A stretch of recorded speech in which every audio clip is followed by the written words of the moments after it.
సతీదేవి మరణంతో శివుడు ఉగ్రరూపాన్ని దాల్చాడు.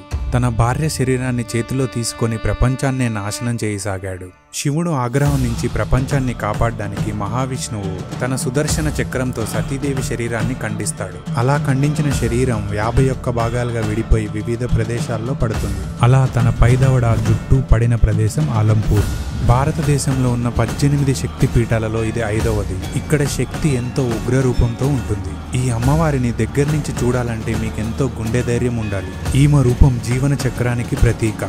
ఈ జోగులాంబని యోగులకు అమ్మగా పిలుస్తారు. తుంగభద్ర నది ఒడ్డున ఈ ఆలయం ఎంతో అద్భుతంగా నిర్మించబడింది. ఇక్కడి నవబ్రహ్మ ఆలయాలు బదామి చాళుక్యుల శిల్పకళ నైపుణ్యాన్ని తెలియజేస్తాయి. సుల్తానుల దాడుల్లో ఈ గుడి ఎంతో ధ్వంసానికి గురైంది. దాదాపు 600 ఏళ్ల తర్వాత ఈ గుడిని పునర్నిర్మించారు. ఈ అమ్మవారిని శ్రద్ధగా ఉపాసన చేసిన వారికి సిద్ధి లభిస్తుందని నమ్ముతారు. ఇంతటి చరిత్ర కలిగిన ఈ ఆలయం హైదరాబాద్కి కేవలం 200 కిలోమీటర్ల దూరం